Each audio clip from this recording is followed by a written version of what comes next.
I'm the founder and principal at a local marketing agency called Marsden Marketing, very creative.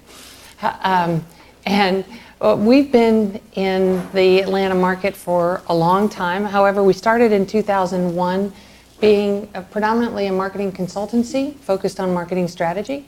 And our clients range from startups to Fortune 100. Very focused in the communications and software spaces.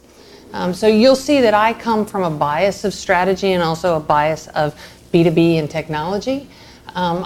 Anybody here into B2C, business to consumer versus business to business? Everybody kind of business to business? Good. I hope so. But I mean, the things that we're going to talk about today really apply to both. But I just wanted you to know that that is a natural bias of my own.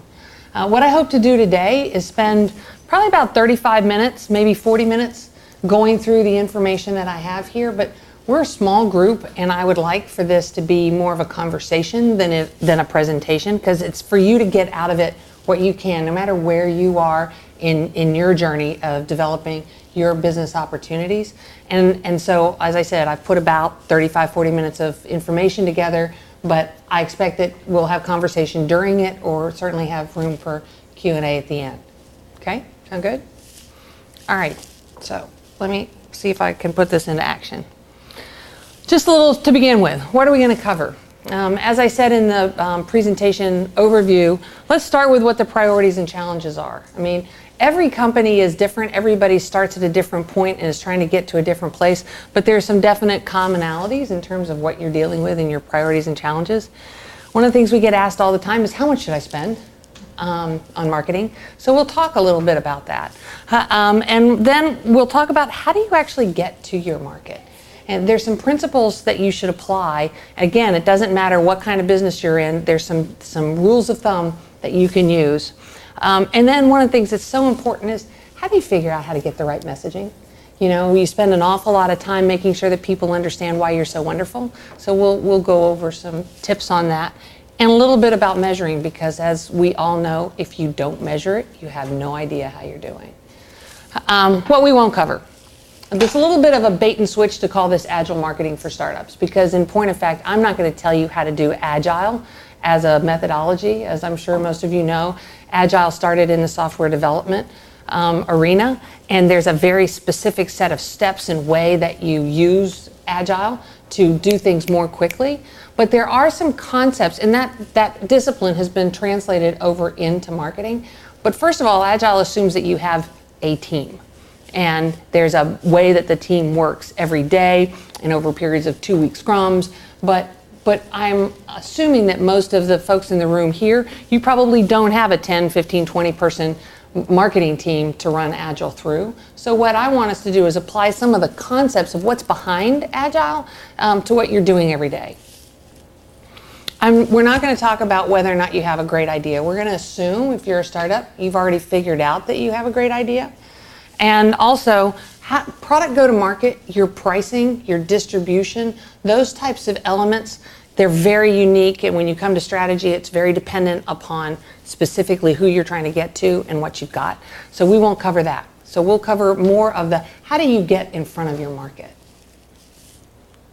All right, top marketing challenges. We all know this. It's not enough of anything. Not enough money, not enough people, not enough time, and not enough clients. And very oftentimes, it's not enough information.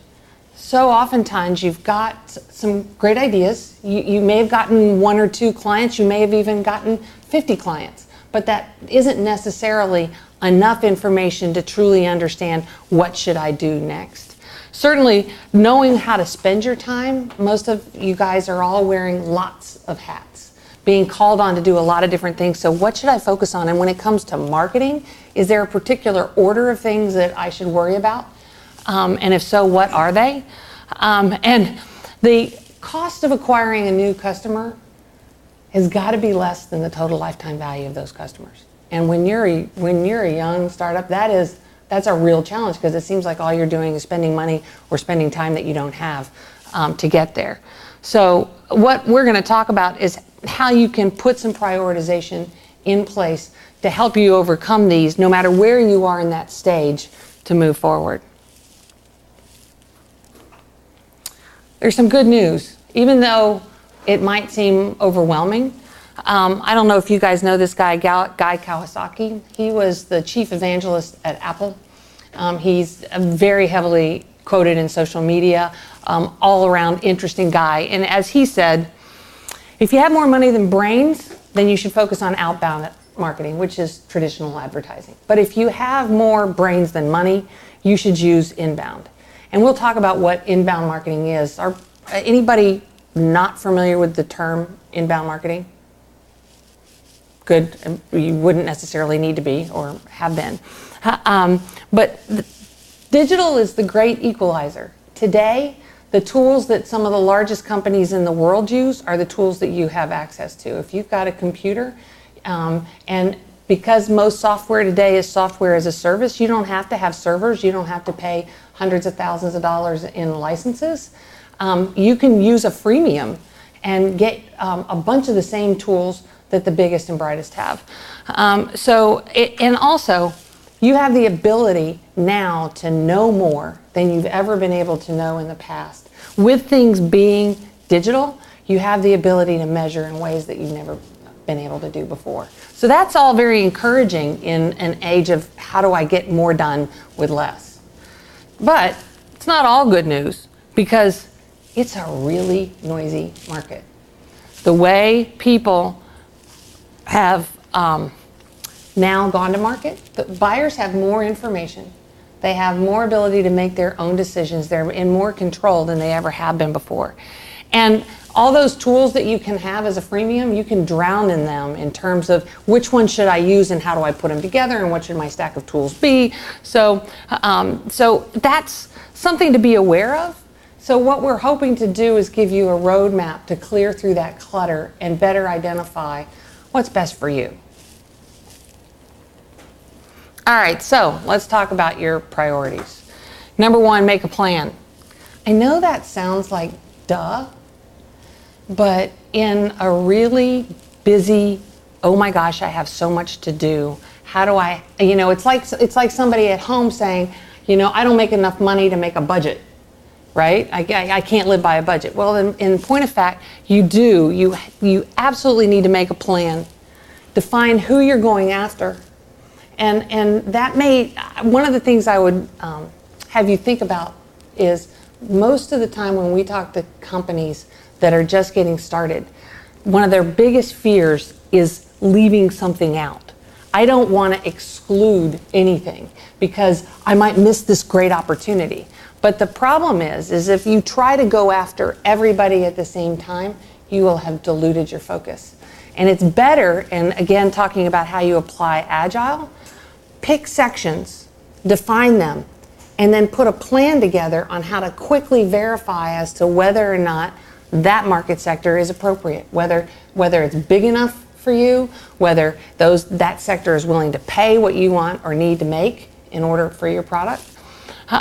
So define your market and be specific, be ruthless about it, understanding that you're going to be agile, you're going to be learning and iterating fast. Don't try to boil the ocean. The other thing is, know your buyers and their journeys. I know that sounds simple, but there's a process to go about doing that that we'll talk about. And then the other thing is validate your so what. Most of us get so invested in our products or our services that we intrinsically know how wonderful it is, but that's the what of it. The so what is, why does somebody else care, right? So you need to validate with others what your so what is. And then of course, picking your channels. Now in this case, I'm not talking about distribution channels. I'm talking about the channels that you're going to use to get your marketing information seen, absorbed, and acted upon by your target audience. So that's your number one priority.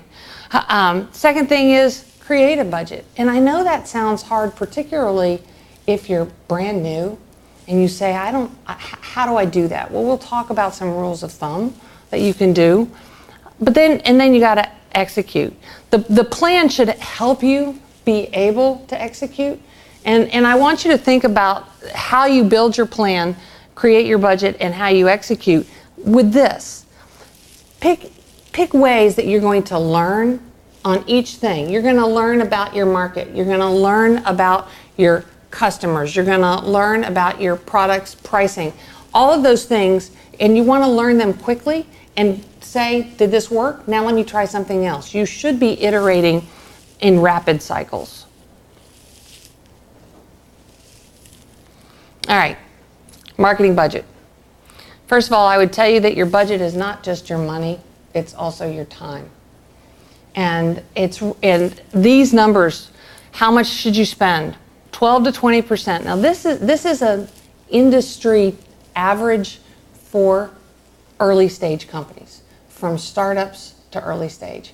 When you become more established, depending on the industry you're in and the margins of your industry, it could range anywhere from 3 to 10%. But in the early days, you're gonna have to spend more than that in order to put the foundation in place. So take a look at your projected gross revenues for the coming year, and then ask yourself, how do I carve out 10 to 20% of that? Now, if you're just getting started and you're your own business, perhaps you're self-funding it, perhaps you're doing it with friends and family. Another way, and maybe you don't know what your first year's projected revenues are going to be. Then what I would suggest is start going down the path of, what do I need to spend it on? And how can I establish benchmarks of money that I need to carve out to be sure that I get these things done? Because I would tell you that in our experience, what you spend it on should go in this order, right? The very first thing you need to do is start with research, because you really do need to understand the size of your market, who's going to buy within your market. And the good thing about research is you don't have to buy a marketing research firm to get a lot of that. Again, because there's so much data out there.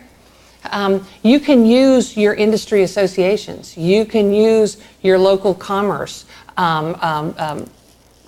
business organizations. You can use LinkedIn.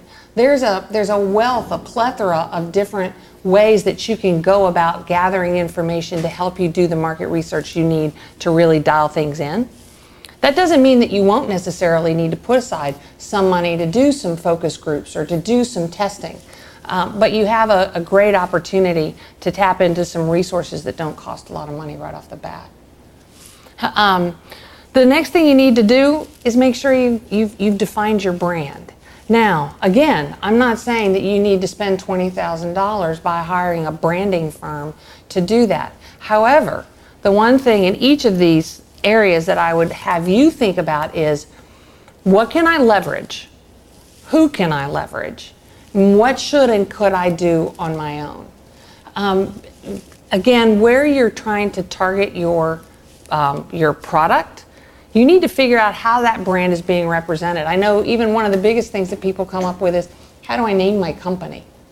And probably one of the biggest issues in naming a company is to get the right URL. That's probably become one of the biggest limitations in product or company naming, is URL. I will make a recommendation if you haven't gone through that process yet. Be cautious in terms of consistency of your company name, of your URL name, and of your email address name. I run into people all the time that, well, they did an abbreviation of their name in their URL because it's the only thing they could get, right? And then they did that abbreviation with mail.com for their email address. That will eventually create confusion amongst your market. Either in terms of having them find you or online, or be able to reach you and talk to you through email. So be consistent in that process. The next thing you've got to do is a website. And I know that sounds simple, but I mean, that's your digital platform. And we'll go through some of the recommendations that we have in terms of how to think about your website. Again, also, you don't have to go spend $10, $20, $30, or $100,000 on a website when you're starting out, but there are some things you should keep in mind and you should make the point to invest in. Tools come on top of that, and we'll get into some of these other things, but my point is, if you don't write it down, it won't happen. It's like losing weight. Weight Watchers is the #1 most successful program out there for weight loss. Why is that so? Well, there's a lot of different elements, but two of the key things that people say is what makes Weight Watchers so important or so successful for individual users is #1, they make you write it down. You have to write down what your weight is, and you have to write down what your goal is. And then #2, you have to write down every week what you ate every single day, and then every week how much you weigh. If you don't write it down, it typically tends to not happen. And then the third thing is to be accountable. At Weight Watchers, you've got to go and stand on a scale for somebody else to see your weight and to write it down. So when you make your plan, you want to be accountable to yourself, and you also want to have somebody else that's going to hold you accountable. If you've got a business team, great. Then make it accountable to your leadership team. If it's just you getting started, make it your spouse that you're accountable to. But if you don't do it, 9 times out of 10, it's not going to happen. Any questions about this? Does 12 to 20% include overhead for the department? No, that's spent. That's in addition. Yeah. Are you going to talk about how to make a business case for the 12 to 20%? Well, we're not going to get into that in detail today, but I'd be happy to have a conversation on some tips and tricks. But I will tell you that this is kind of the order that you should be looking, and if you've got some of these already knocked off, great, then you can look at how you put it on the next things. Okay? Any other questions? No? Okay. All right, great. We got a plan. Whew. We figured out how much we're going to spend. Now what do we do? The first thing you need to do is figure out really who you're selling to. And again, I know this sounds kind of simple, but it's amazing how many people think they know who their buyers are, but they haven't spent the time to really dig in and identify all the attributes of their buyers. This is what we call a buyer persona.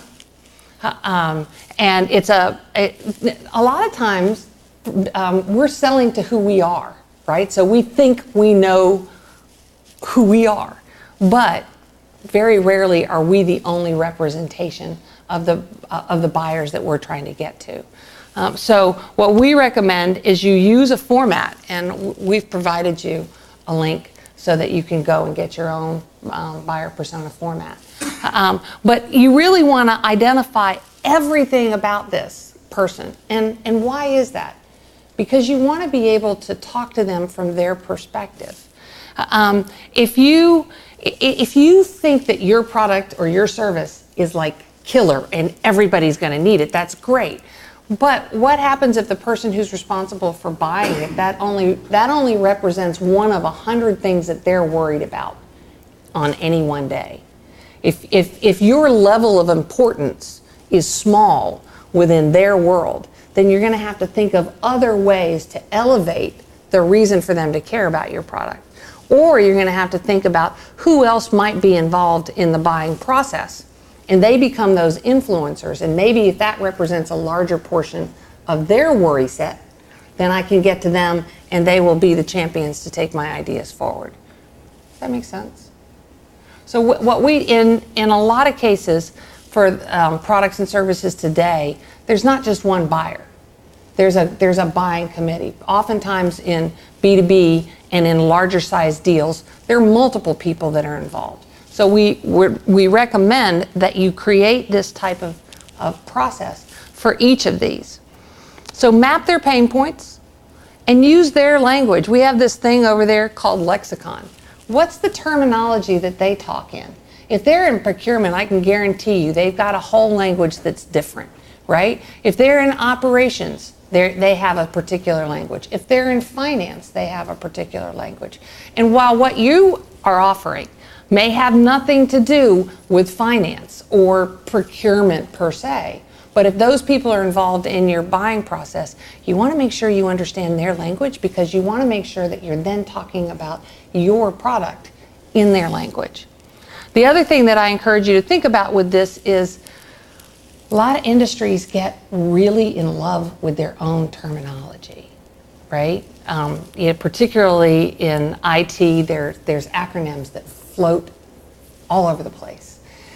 If you're an IT person selling an IT product and you're talking to a finance guy because they're part of the decision making, the moment you use a 3-letter acronym, you've lost them, right? So you really want to make sure how you speak in their language and strip out the things that make you comfortable, the things that typically make you show that you know your stuff.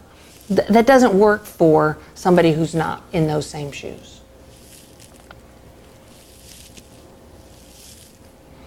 All right.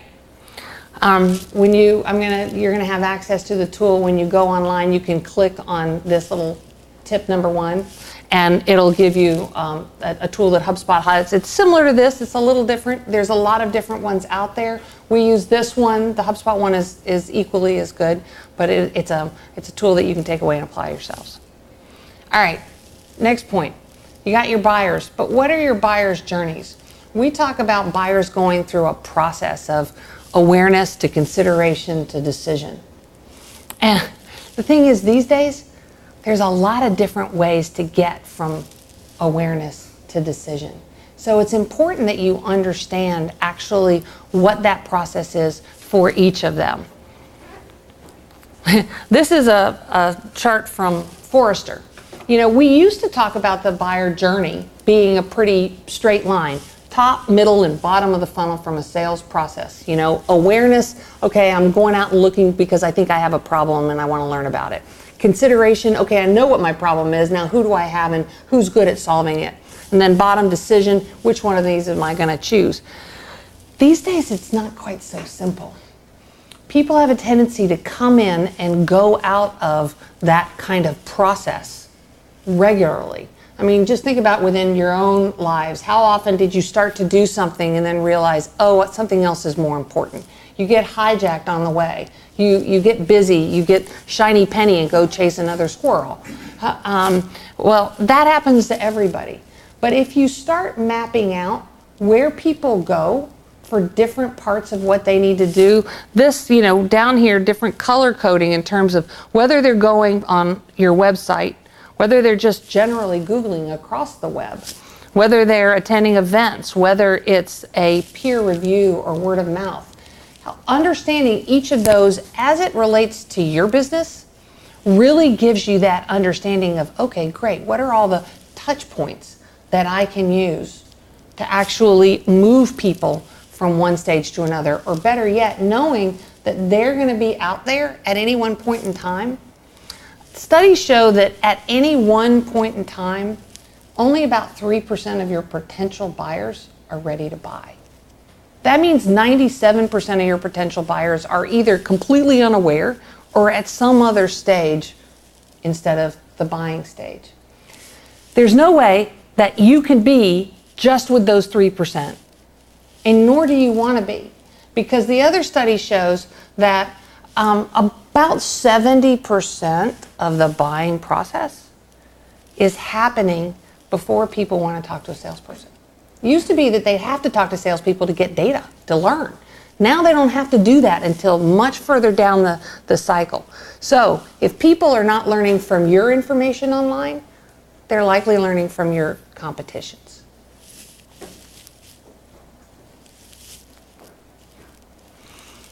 Also, when you go online, you'll be able to click on this and it'll show you a methodology for actually mapping out what kind of content you want to build specifically for your products along the buyer journey. Okay, got that done. Now you need to build your process. This is that process from an online perspective of how do you go from getting strangers to become visitors. And when we say visitors, we mean bringing them to your website. And from that, turning them into leads, qualifying those leads and figuring out which ones really are not just tire kicking, but are true opportunities, closing them to be customers, and then those customers that you need to turn into evangelists for word of mouth, or if you're doing software as a service that you need to make sure actually renew. Because signing up for that 30-day free trial is not the same thing as actually continuing to pay for the service month over month. What? You're smiling. I just think about how many times I've done that. What, signed up and then not renewed? And not followed through. Absolutely. If you're in a SaaS model, you need to spend as much time in that opportunities to customers to evangelists or more than you do for these folks up here, you know. So absolutely true. So these are different stages, but the thing is this process allows you to identify what are the things that I need to be doing for each stage to effectively help me attract more, convert more, and close more. Because otherwise you can end up spending a whole lot of time doing things that aren't actually going to get you to the people that you want to get to. The other thing that I would also encourage you to think about is it's so tempting to focus on that 3%. I can't tell you how many times we go to have clients come to us, and if you look at their website, every single what we call to action, or CTA, we have our own 3-letter acronyms, is sign up for a demo, contact us, give us a call. That's what we call bottom of the funnel. That means I'm going to sell you. That means you want to be sold. Most of the people who are on your website are not there. They don't want to be sold. They just want to learn. So it's great if they got to your website, hallelujah. But when you get you've done the work to get them there, the next thing you got to do is convert them. And convert is a term we use to mean get them to fill out a form. Get them to raise their hand and say, yes, I want your information. Yes, I know that means you're probably going to market to me, which means that if I'm not really interested, I'm going to put in a bogus email. But if I am interested, I'm going to put in a real email. But I know that you're going to be hitting me up on that, but I'm not going to have to talk to anybody, right? So look at these stages and these components and map that out to your own product set, service set, to figure out how you prioritize what you do next. Okay, you got a process. Now you got to build an ecosystem digitally, right? Because if digital is the great equalizer and it's the cheapest way of doing marketing, then what is it that you need to use? You need a set of tools. You need a platform. The very first thing I would tell you need is a content management system. Content management system is like WordPress, right? It's that thing that you put your website on that means that you don't have to have it hard-coded. Now, if any of you guys in the room are developers, you may not like content management systems because you see them as being restrictive. But if you're going to have anybody who's not a developer manage your website, you need to have it on a content management system, right? Now, there's some that are really cheap. I mean, WordPress is free. Or you can go out and buy a template that's a series of WordPress pages that you can customize, and that still will cost you under $100 as a way to get started. The tools don't have to be expensive, but what you need to do is understand what the different tools are and how do I put them together. The next thing you need is a CRM, a customer relationship management tool. That's like Salesforce. But if you're just getting started, you probably don't want to pay $600 a seat license for Salesforce. There are plenty of other tools out there that are a lot less expensive. The thing that I would recommend is as you look at each of these tools, because then the third one is a marketing automation system. How many people are familiar with marketing automation systems? Okay, so enough, let's talk about it. Because how many people are familiar with customer relationship management, like Salesforce? Yeah. Okay. So let's. So if you're layering the things that you need to be able to go to market and manage and have visibility into what you're doing and adapt and learn and change quickly, then you need as a minimum these three things. So in a marketing automation system, at its very basis, is the place where you are activating your marketing activities to people, right? So for some people, that's their constant contact. And it's just the thing that allows them to send out emails and then lets them see how many people opened my emails, how many people clicked once they opened it on something that I offered them in the email that took them to something. That, in some respects, can be a marketing automation tool. But there are certainly much more sophisticated ones. And one of the things, so HubSpot is the tool that we use most.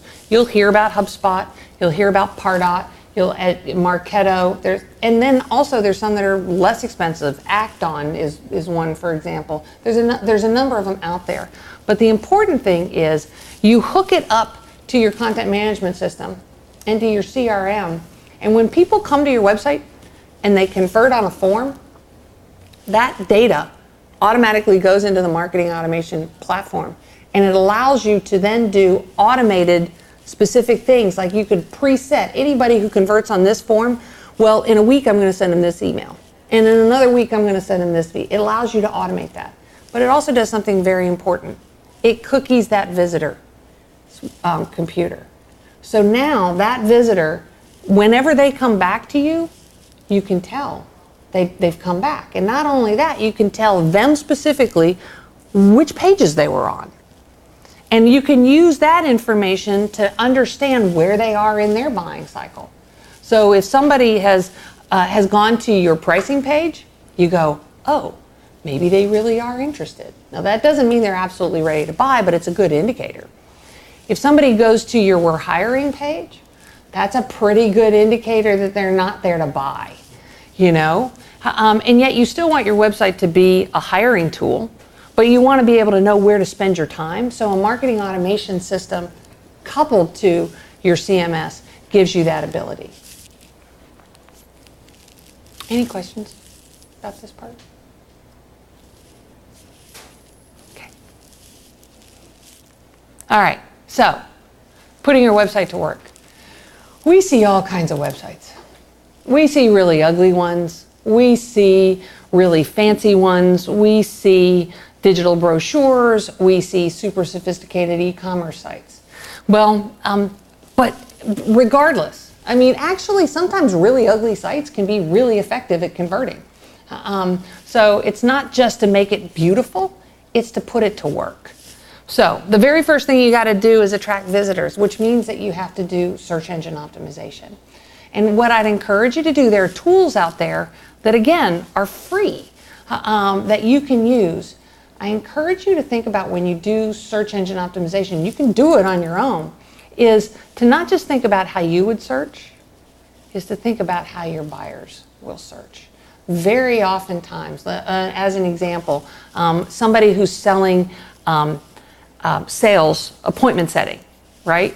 What is the number one thing they talk about? They talk about pipeline velocity, pipeline size.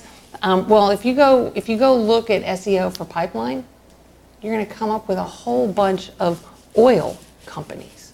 You're not going to come up with people who are doing things relative to sales. So, I mean, that's a gross level example, but you'll also find that you don't care just about the words of the business you're in. We have this discussion with clients all the time. The very top level words are probably the most difficult for you to rank for because there's already people out there in your market space. So what you want to do is get longer keywords, right? So when people are more intelligent about what they're trying to find, they get more detailed in the words they type in. So the longer the keyword tail, the string of words that are put together, the more likely you are finding people who are truly interested in exactly what you do if those words relate to what you do. Now, your volume's going to be less, but your ability to rank for it, to get found for it, is going to be higher. And the people who actually come to you are going to be more likely interested in what they came there for. Okay? Engaging visitors. This may sound like duh, but giving provocative information, it's not just about giving information. It's about how do you put it in a way that gets people to go, oh, I hadn't thought about it that way. And to be relevant content. One of the things that we definitely recommend that you keep in mind, and this is why you see these little goldfish on here, is you really need to obey the goldfish rule with your website in particular. And what that means is studies have shown that goldfish have an attention span of 9 seconds. And unfortunately, website visitors have an attention span of 8. So if you can't keep the attention span of a goldfish, you are not going to keep the attention span of your website visitor, which means that you have to get to the point really quickly. We believe that above the fold, before people have to scroll down, you need to very quickly have said what you do, why somebody should care, and where should they go next on your website to learn more. Then you got to have them convert them into leads. Those calls to action. Think about what we believe is every single page of your website should have a call to action, and they shouldn't all be the same. They should be related to where you think that person is when they're on that page, to their process, to their buying stage. And then keep them coming back. I know that sounds like duh, but a lot of people do a once and gone. If you don't refresh the content on your website, people have no reason to come back. So we are wholeheartedly believers in doing a blog. And I know a blog can feel like a beast that you have to feed constantly, and that can be hard. However, it gives you the highest probability of getting people to return to your site, and it gives you the highest ability to influence your SEO because Google cares about you continuously providing fresh, relevant content on your site.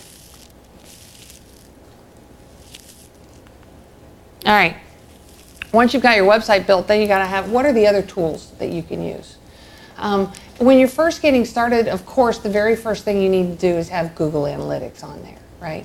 It, along with your marketing automation tool, are going to tell you more about what's going on with your website than anything else. There are a plethora of tools out there. But what I would recommend and say to you is this. Remember when I showed you that process? You're going to have mapped out what are the key components, what are the pieces of content that I need to have each of those stages of the buying process. And that'll help you decide what tools do I need to measure each of those pieces of content. The thing that I would wholeheartedly recommend is keep it simple. It's real easy to go out there and try a whole bunch of tools and just slap them on there, but then you'll find that you're wasting your time trying to delve into looking at a bunch of reports that aren't necessarily giving you a lot of information. So keep it simple and add over time. And the other recommendation that I would have is make sure that they integrate. There's no sense in having a whole bunch of stuff that doesn't talk to each other. Most of these things do have APIs so that they do, but not all. So you want to ask that question up front. All right, so once you've got that, then it's not just about your website. It's about how you get people to come to your website. And the way you amplify your voice is to use social media. There's all different forms of social media. And I know that people have different favorites, but it depends on the business that you're in. And the other thing that I'd encourage you to think about is it might not be what you think. Everybody feels like they have to have a Facebook page. Very few business-to-business companies actually benefit from a Facebook page. I mean, there are some, but very few. Be sure to understand if people are going and using that social media platform for the types of things that you're trying to get them engaged in. A lot of people think, well, I don't do Twitter, so nobody in my market's really going to care about Twitter. Well, surprisingly enough, Twitter is a very effective way for a lot of business-to-business companies to expand their voice. And it may not be a C-level guy who's out there tweeting, but somebody down in his organization might be. How are we doing on time? 9:10. 9:10. Okay, good. All right. So, messaging. Again, a lot of these things seem self-evident, but yet they're hard. And that is that you need to message from the outside in instead of from the inside out. And what does that mean? Most of the time we're in love with our products. And we figure if we just say, I've got this great thing and these are all the things it does, that people intuitively understand, well, I need that. But that's not true. You need to make sure that, of course, whatever you're doing that is your passion, that has to come through in describing what you do to the market. But once you've got that passion imbued into your descriptions, then you need to figure out, how do I get to the right message at the right person at the right time? It sounds easy, but it's not. That's why you go through that process of a buyer persona and the stages of the persona. And we talk about creating content that is both buyer persona specific and stage of the process specific, meaning awareness, consideration, decision. If you need to prioritize how you create your content, start with your number one buyer first and make sure you have at least one piece of content. And that content could be a case study. It could be a video clip. It could be a how-to. It could be a checklist. But as you create those things, create a top, middle, and bottom of the funnel piece of content for your first buyer, then for your second buyer, then for your third buyer. And the reason I say that is because you're going to want to talk to these people over time. Once they come to your website and they fill out a form, great, you got them. Now what are you going to do with them, right? So what you want to do is set a cadence of being able to send them additional information. Well, you're going to have that content developed. But what we're trying to help you do with this kind of process is to avoid random acts of marketing. Because that's one of the biggest problems. And that's not true just of startups. It's true even in very large companies. You get an idea, oh, we should go do this. Well, how does it map to our priorities? How does it map to our plan? How does it map to our budget? That's not to say that you should have your feet in concrete. You shouldn't. You should be willing to take advantage of opportunity. You should be willing to pivot. But don't let being agile give you the excuse to chase after squirrels. Putting a plan in place and following it and understanding that you've mapped these things to each of your buyers will help keep you on track. The other thing is telling stories. They say that literally, I don't care whether you're selling B2B or B2C, B2B are people too, as they say. And the truth of the matter is everybody is wired to make decisions emotionally. Now, I know we try to think that we make decisions based on data. You know, we analyze the facts and we do that. But emotions drive every decision that every person makes. So one of the best ways to tap into people's emotions is to tell it from the perspective of a story. And that could be your story. It could be what gives you your passion. But it's most likely stories that relate to different of your customers who had an issue and how that issue got solved by what you did.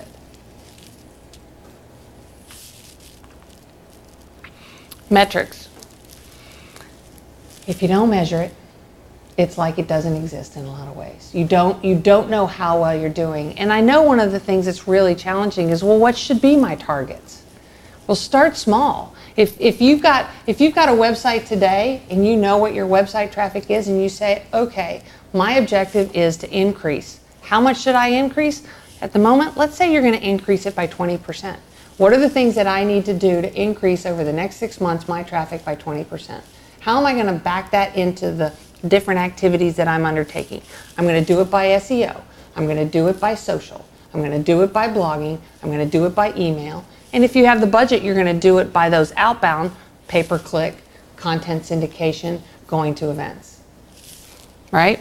But the great thing is, and this is just a shot from HubSpot, the tools that you have put in place, whether it's Google Analytics or a marketing automation tool, they're going to start giving you that ability to look at things. Now, I know that there's a lot of things, but again, I would tell you, keep it simple. Start with the most important things first. The likelihood is, the most important thing is, how much traffic am I bringing to my website? And is it the right traffic? And you'll know, is it the right traffic by how much traffic am I getting to convert and fill out forms, right? And now that could be that you have lousy conversion points, right? You may be getting good traffic, but if you don't have top, middle, and bottom of the funnel offers on the site, If you don't have an intuitive, easy to navigate site, then you might be having trouble there.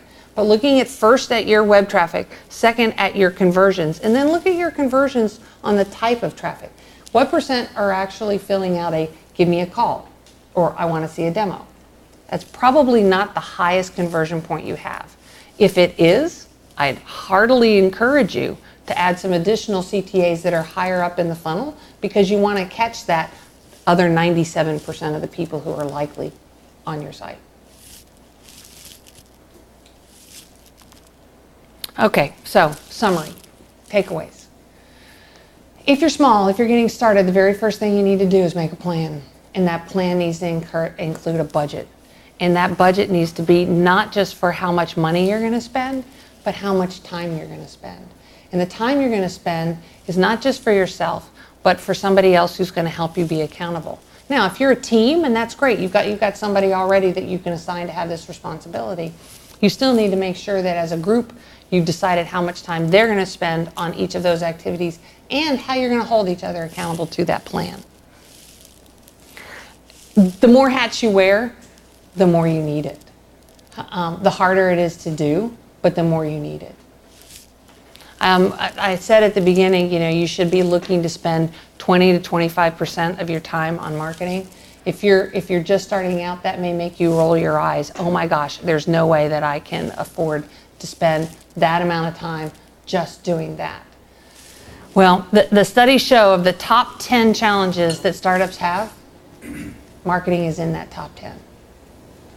Not getting to the proper audience, not learning from the proper audience what the key messages are based on what they need and how they feel, is one of the biggest stumbling blocks that startups have to success. Oops, wrong direction. All right, so next thing, ship the work. Get it out there. Don't spend all your time analyzing. We all need to analyze. We need to hone in on things. We need to make sure that it's good. But again, taking from Guy Kawasaki, be crappy. It's okay. Get it out there. There has to be a rigorous discipline to try something, evaluate it, and change it. That's the agile part. And you can do that for your messaging. You can do that for your website. As long as you've got your website on a CMS, you can constantly be changing things out with it. And then measure it. And finally, outside in. Learn from the outside. Talk to people. One of the great things is if you ask people, they'll tell you. And you take the opportunity to learn from people. You don't have to be selling them. People love to give you their opinion. But try to learn as much as you can as opposed to relying on what you think is your gut. Because sometimes your gut is just an ulcer. That's what I had prepared for you today. Are there any questions that you'd like to bring up or topics that you'd like to discuss?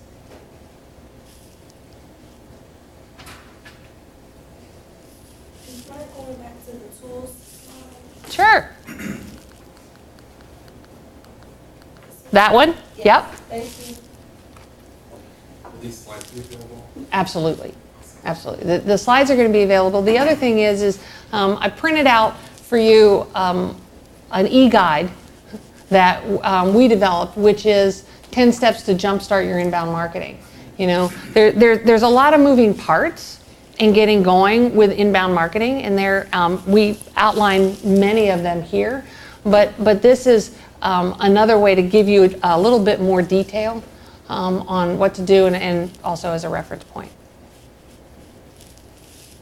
What kind of reaction do you typically get when you tell people that they need to be spending 12 to 25 or whatever the number was % on marketing? Normally I can't say in polite company.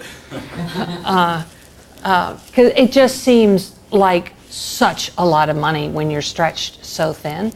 But the reality is, if you don't spend the money, you won't get there. Now, again, as I said, there are, when it's just you and the dog that are doing the work, you need to put more on the time, and you can shift from the dollars to the time, But the other thing is, be scrappy and be frugal, but don't be cheap.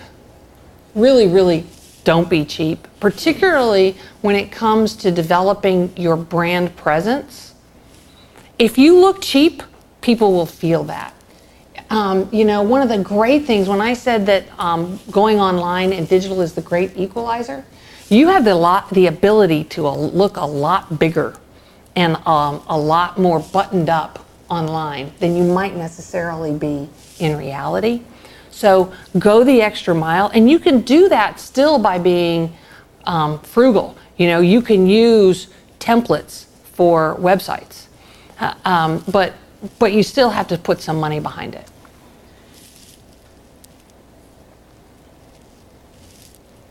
Yeah. I ran my business for many years, and I sort of had to be brave, like you're talking about.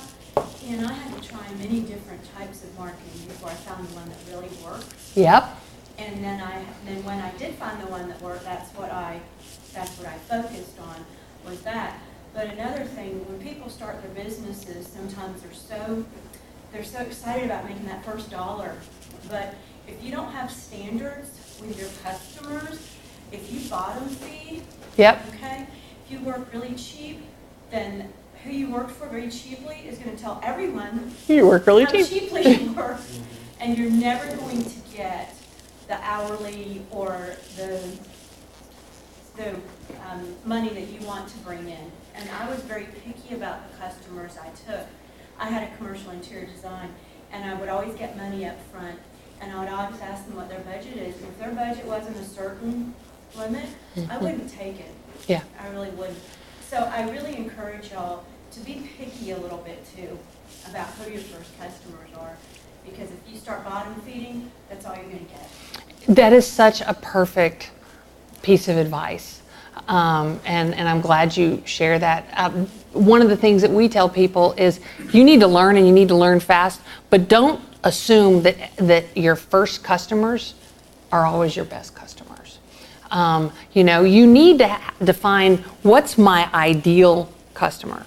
And as you just pointed out, oftentimes we're just so excited to get some people on board that they're not our ideal customers. And so if you need a base kind of like to prove it in, make that as part of your marketing budget to say, here's my rate that I'm charging, but I'm going to give X number of customers this product at a reduced rate, with them understanding that is because they are going to be part of the beta. It's going to, they're going to go to school. We're going to go to school on them.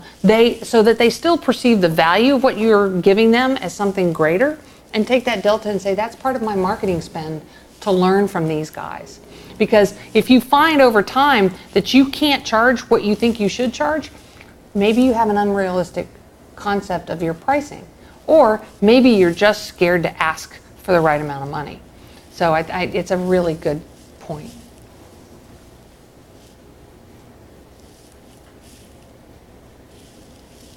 You said everything has to integrate, and then I guess I know some have proprietary, like, we build an application that's on Rails, and sometimes it doesn't integrate with other items, like WordPress. We really can't use WordPress on the front end. Is it wise that we create another site that's similar to ours to point traffic to our site, or use a page, for our blog per se? I would first of all say that your blog should definitely be integrated with your website.